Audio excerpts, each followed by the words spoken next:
Hello everybody, Matt from Kick Dynamic here. With me I also have Jordan from the Kick Dynamic team. Say hello, Jordan. Hi. So we're very excited for the next first 30 minutes of discussion and content. We're very privileged to have with us two experts in the gaming email marketing space, and they'll be sharing their expertise and knowledge, discussing some of the challenges that they've had and how they've overcome those challenges to set up a really successful email campaign. And we're specifically going to also then highlight a campaign that was set up during for the Football World Cup in 2018. So, as I mentioned, very happy to have our two email experts here today, and generally all-round legends, Tyrell and Zach. So, Tyrell, please introduce yourself. Hey Matt, hey Jordan.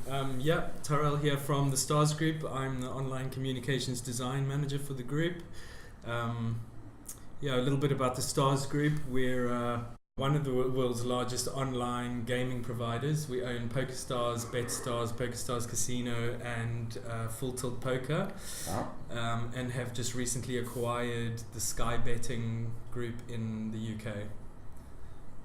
Hi everyone, I'm Zach, also from the Stars Group. I'm a product manager, responsible for outbound communication channels, so mainly focusing on email marketing and push notifications, and I work very closely with Tyrell.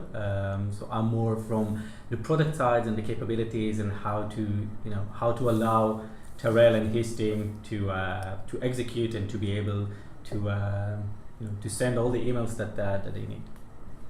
So Tyrell, when something doesn't work, you say, Zach, make it work. Exactly. Is that how the structure's set up? I don't say it quite so nicely, but yes, that's what I say.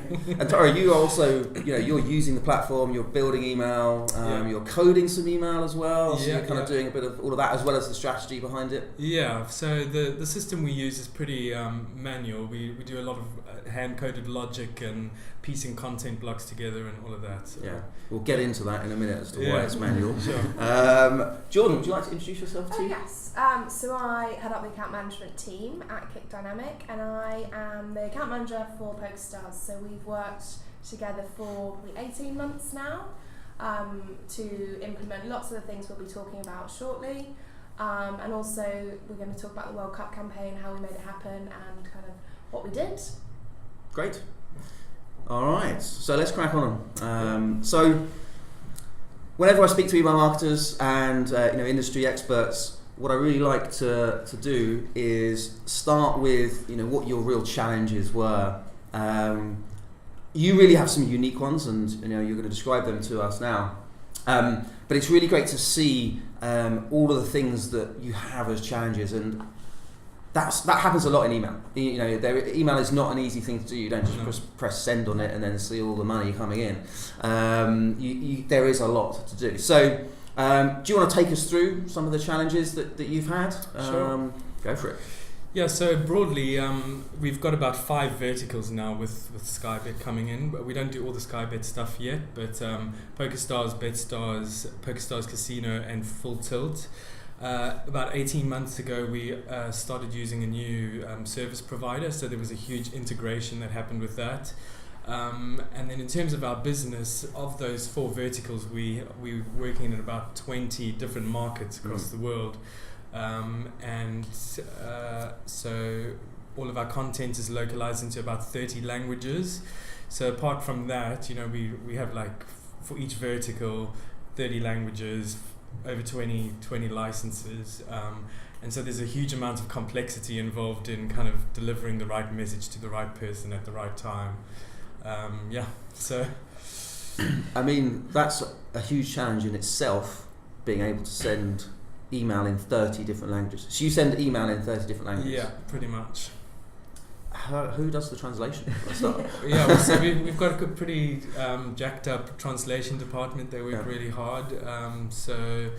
The process is we get content created in English, we send it off to them, they get it back to us, and then we start our bits on the messaging platform.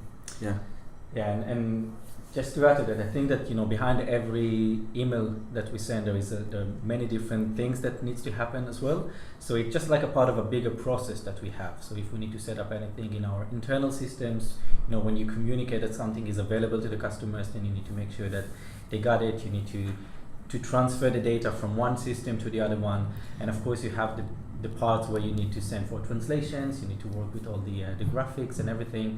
So there is a there is a long process of planning all these other global campaigns, or even like our lifecycle campaigns, because there are different types of them as well, and supporting that in different markets, which they have some unique requirements or things that might work in one place, not necessarily going to work on other one. So you really want to make sure that we know what we're doing, and we need to plan everything. So there are many teams who work behind the scene, and even before it comes to the actual part where Tyrell and his team needs to set up the emails.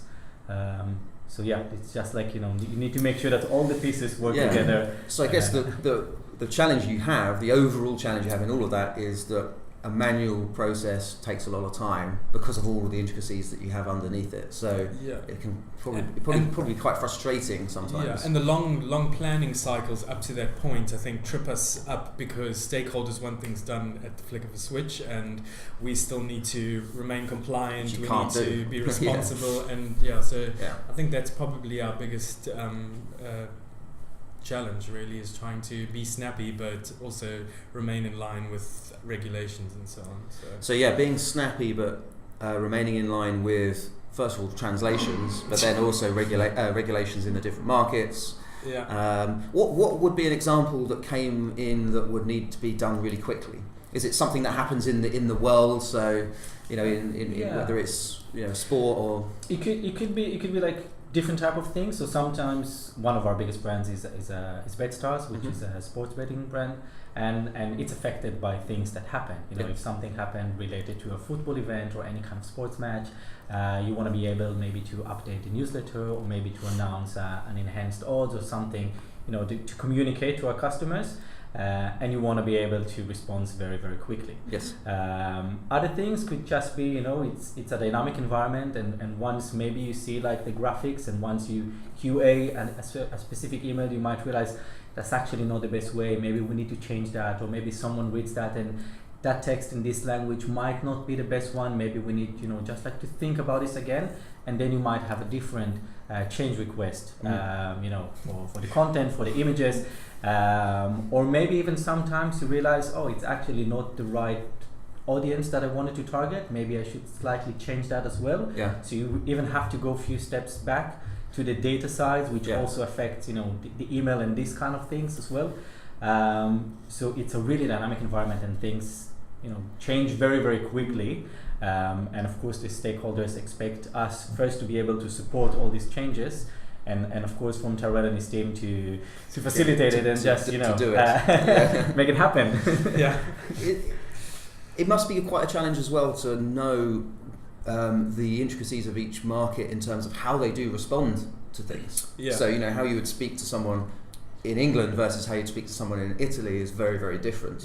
How do you do that? Do you have people in the region that give you that feedback, or so you look at the results as well, I guess? I think that's something we're trying to solve at the moment, is trying to close that feedback loop and trying to incorporate learnings into each of those specific markets. I think because of the scale of our operation, it's early stages. We do it, but I don't think we do it particularly well. There's definitely room for improvement on that side of things. And of course we have, so for the different brands even, you would see different results as well, because customer who's mainly interested in poker is not necessarily, it's not going to be the same as those who play casino or sports bet, etc.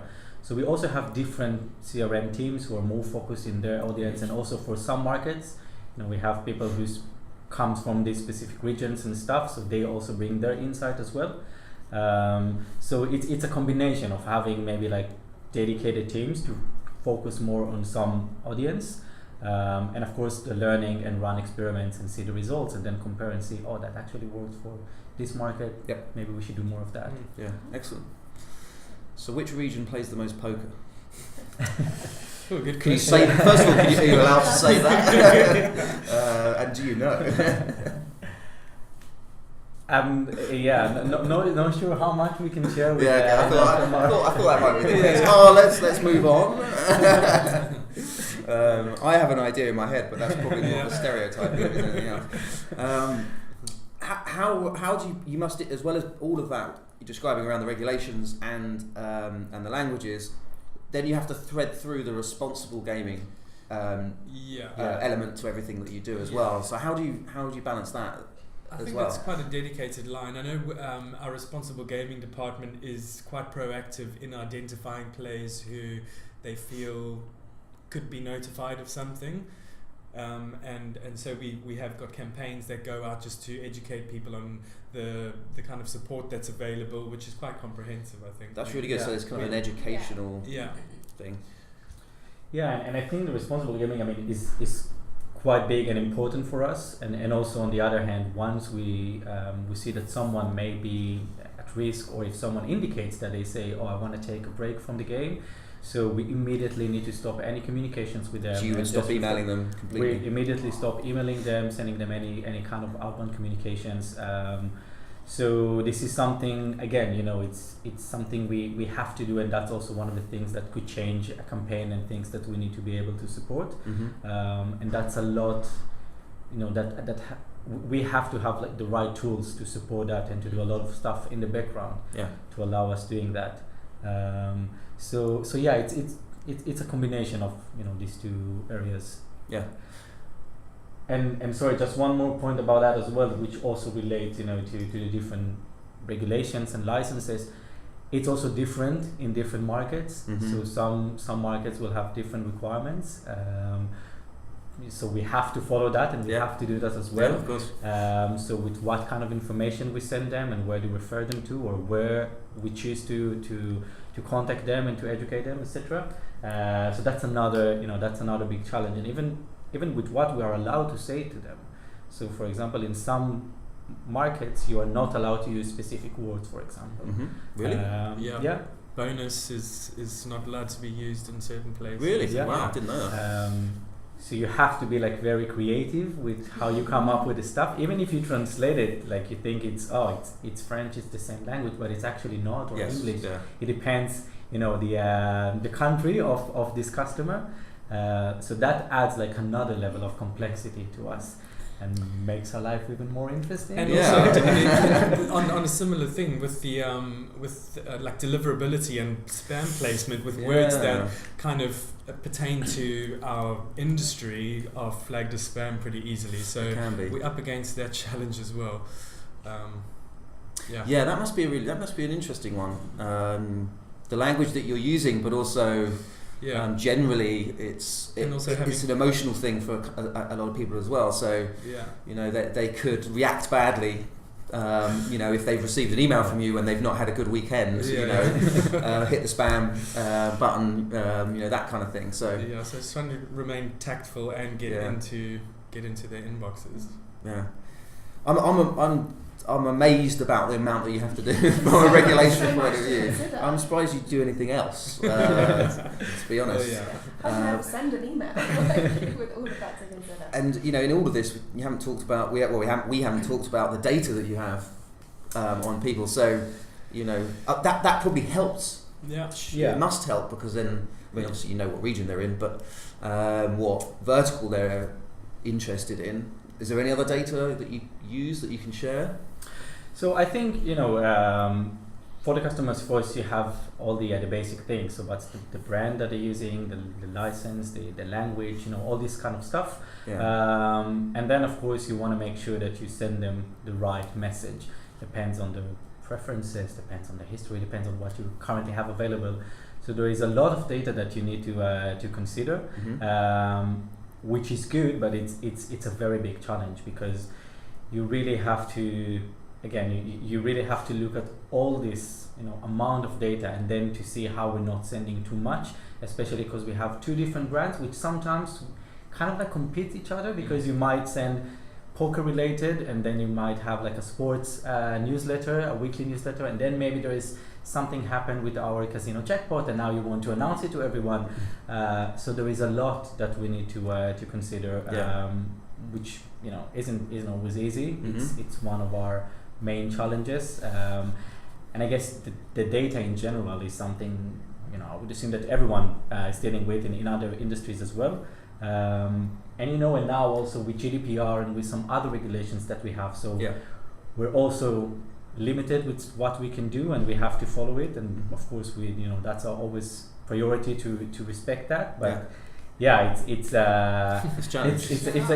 one of the biggest challenges that we have. That's for sure. I mean,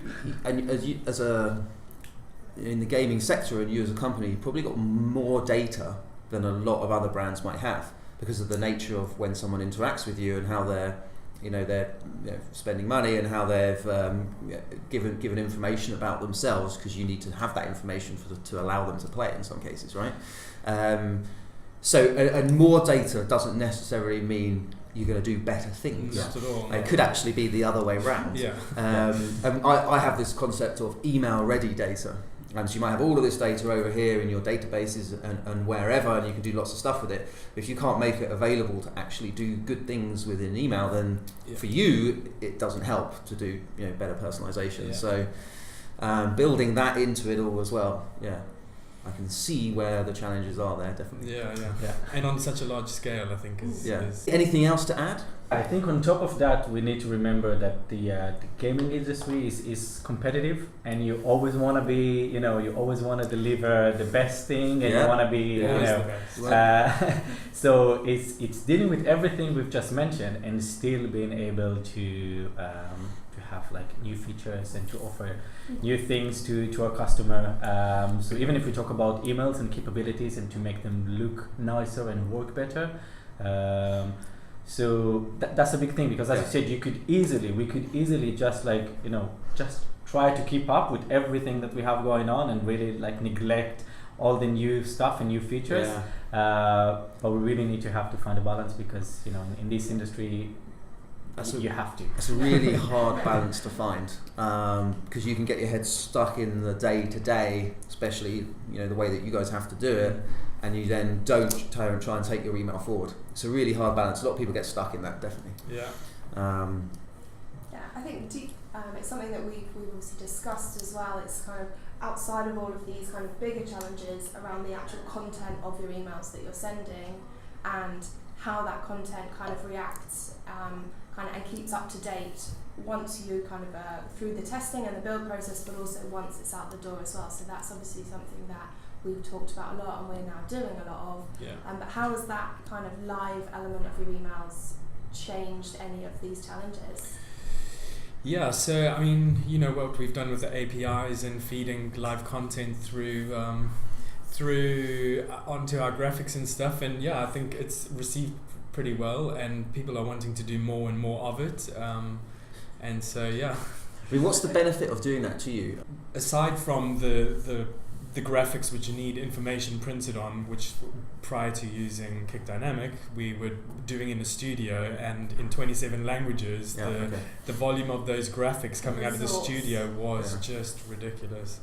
So definitely cut a lot of studio time out on that. And also QA time, because instead of testing it so many times, and just being switching between different languages and stuff, once something works, then we don't need to worry about it. Good. And the API there, what's coming through from the API? A lot. So we've got event information, like the time and date of the event, event names. We feed through live odds, odds boost, and an event being could be a football game. Football, tennis. We've done about four sports so far. That API that you have, is that something you set up specifically, or is that something you already have that is powering your sites? I think it was, if I remember speaking to you about it before. Yeah, so we already had this. I mean, we had this API available, because the data that we show on site is we're using the same API, but we weren't able to connect it into our emails, and because everything had to be defined before that, and we just didn't have these capabilities. And once we start working with Kick Dynamic, then we were able to include this more advanced and sophisticated banners and stuff.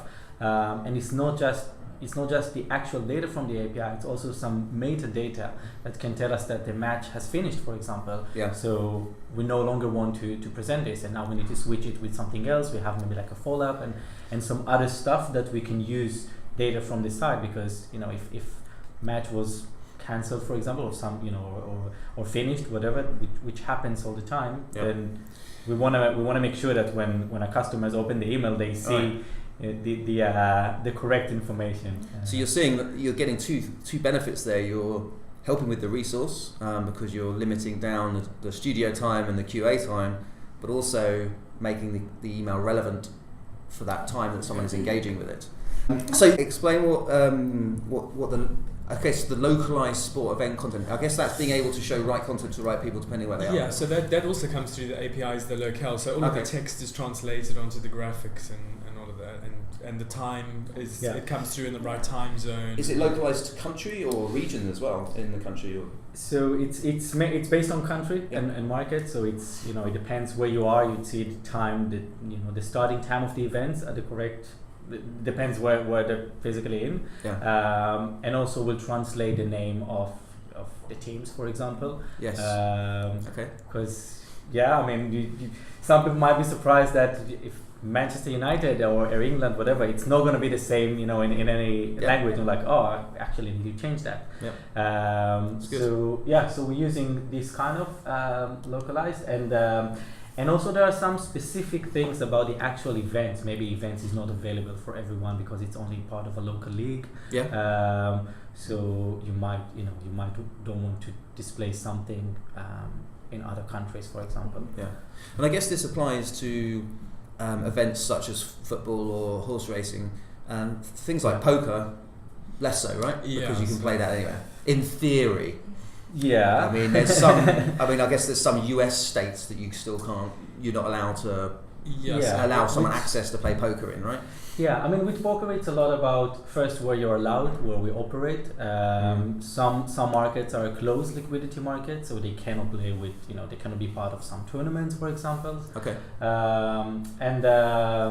So it's a combination of and also it depends on what campaigns we have. So sometimes a promotion could be only available in some specific markets, for example, or a tournament is not open for everyone, or things like that.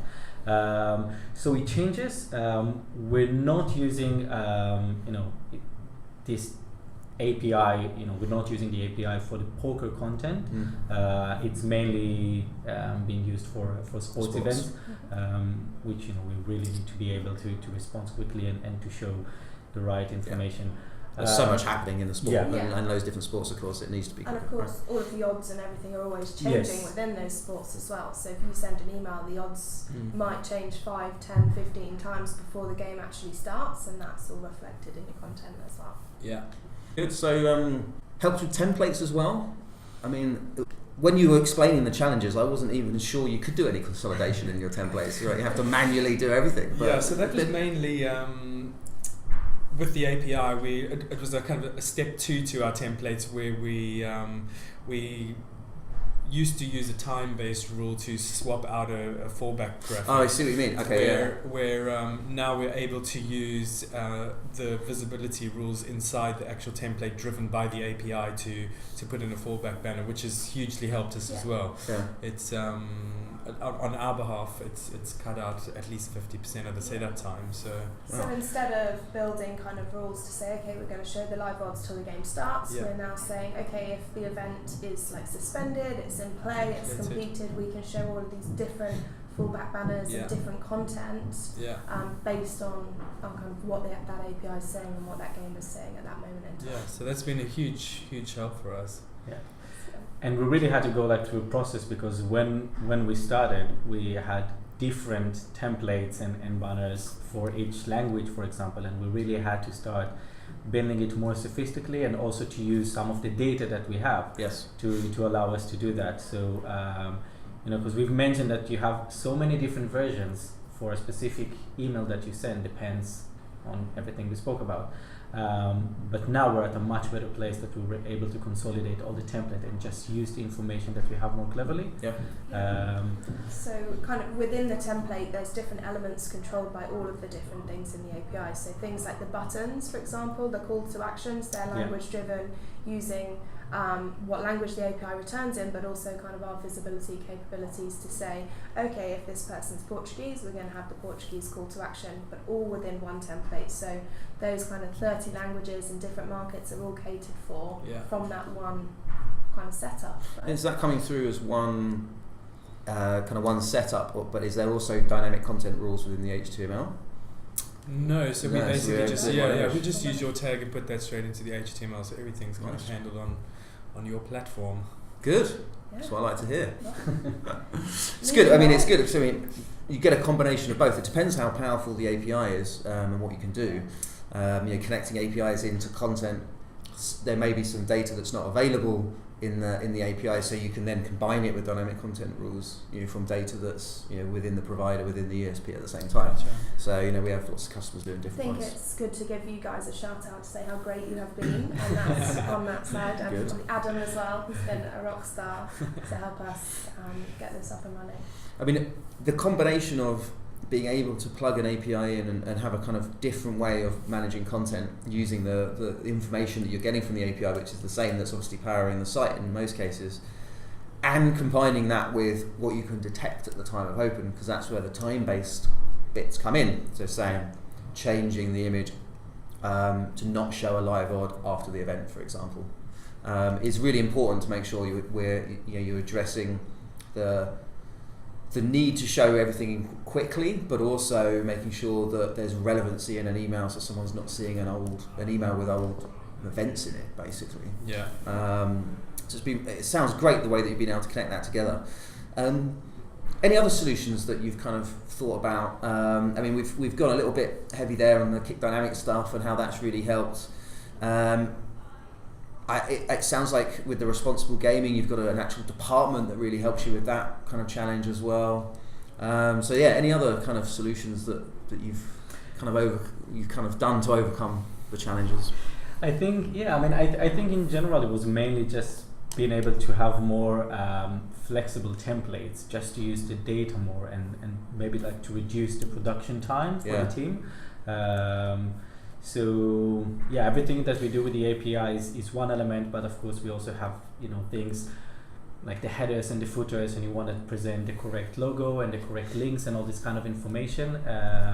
So that's also something that we needed to do a lot of work to improve that, and just to to reduce the amount of time and effort that. I mean, I guess that allows you to be able to show a message for responsible gaming for each market, depending on what the message needs to be, right? Because you've got it already in there in the template. Yeah, so we did a bit of like data manipulation and bringing data in the right format to trigger a global template. Yeah. So that was just a question of like creating new fields from the data to drive the headers and footers for all 4 verticals in all of those languages. So you use templates. That's good.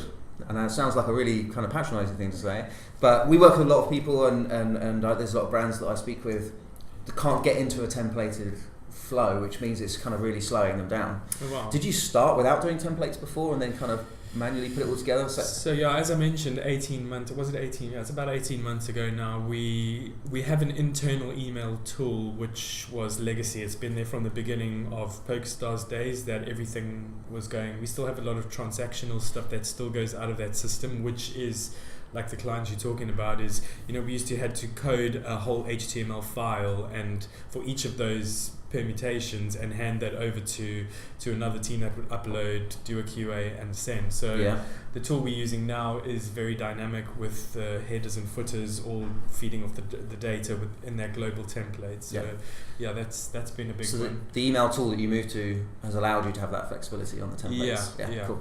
Yeah. Good. Excellent. All right. Good stuff. Let's talk about the World Cup campaign. It was a big event, obviously something that everyone was very excited about, and of course you have some campaigns that you build up towards the event. So some special promotions and stuff, and and that's a global event, so you really need to be able to communicate with everyone. So that was quite a challenge, to plan the entire thing, and there is a lot of variables that you cannot really anticipate. You don't really know what's going to happen during the event. You know what? Pretty much, okay, we want to send this kind of messages during the event. So also the preparation for the team that they could do, they could build it up to some point. We used to send multiple email, couple of emails every day. Not necessarily to everyone, but we also needed to target our audience to let them know what happens, and we have to to show them all the right odds and everything, and again in the right language, in the right format, etc. Were you nervous at sending 2 emails a day? We were.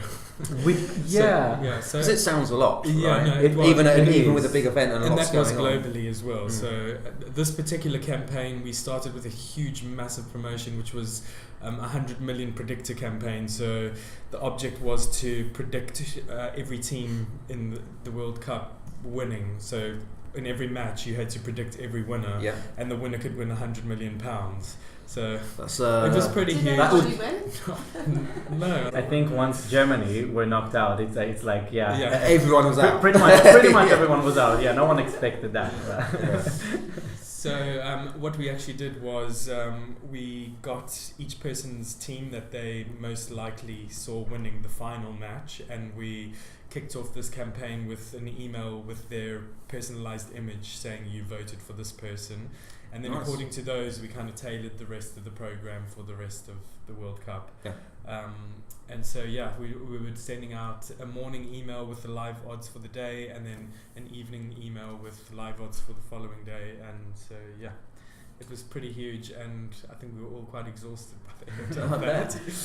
It was a great campaign though, guys, really, really great. And it was, for me, one of the highlights of last year to actually see a campaign of such kind of volume around such a significant event for everybody, and see, the changes and the great way that we'd set everything up and it was running for you. So and I think off the back of that, whatever we developed during that time, we've kind of reused and as now is business as usual. So it was a good learning exercise for everyone. That's a really good point, actually, because you want to remember that the things that you're trying to implement, let's use live odds as an example, that doesn't have to be just a campaign thing, right? You build it to set it up and test it maybe in a campaign, but you can now use it in every single email or whatever email you want to use it in after that. That's really important. And it was. I mean, we also made some changes with the look and feel of the emails, and it was an opportunity to test again, because you send so many emails and you can see the different responses and learn a lot from it. And of course, analyzing this afterwards was a very big task, and it took a lot of time.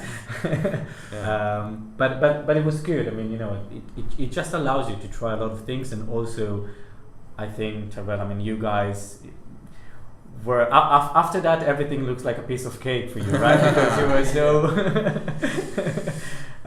It was an interesting 6 weeks. That's all I have to say. But I think And overall, it was successful. Yes, I think it was really kind of seen to be successful in all aspects. So. Good.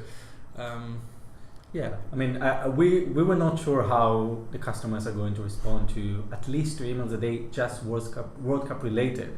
They might also receive some other emails, for other maybe products that they use or other things that are going on. So it was very interesting for us also to see how we can deal with this amount of volume, and if we can operate and send that many different campaigns, but also to learn, how our customers respond. So I think we've learned a lot from it, and it was very, very good for us from that point of view. I mean, from a strategic point of view, the concept of sending 2 emails a day is obviously scary, but also strategically, when you think about it around it being an event like the World Cup, you actually think, no, that's okay, because you're sending someone information that they're interested in. I think people saw it as very helpful. They could rely on the fact that they would get updated twice a day with an email.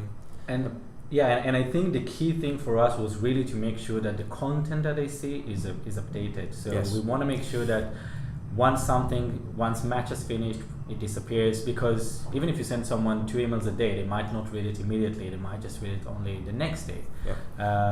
So we really wanted to make sure that everything we send, everything works with the rules, with the visibility rules, with the odds, everything. We kind of like build up to that event.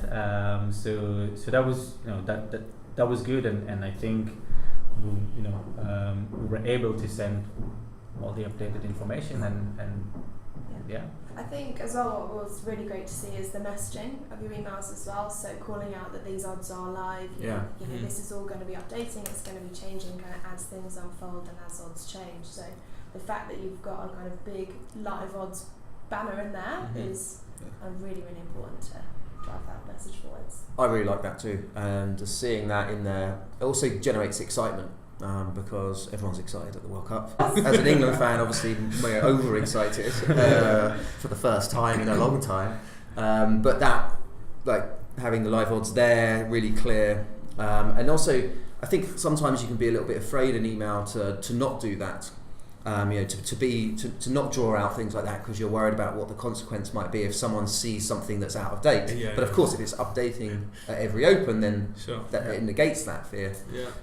So that's really good to see. I think the availability also behind the scenes to see like how many people opened that live odds banner at what the odds were. So you can kind of see when the odds were this, you can see how many people opened at that stage, and that stage. So I think that when we get to the next one, it will allow us to kind of maybe time our emails better, or it plays well into what kind of people call the long tail of email. That's how long after someone receives it do they open. Traditionally it's kind of a big spike and then it goes off, but with this type of email you might see spikes as it goes through, right, depending on what happens. But anyway, guys, thank you very, very much for joining us and for sharing everything. We do really appreciate it. Thank you very much. Thanks. Cheers, guys.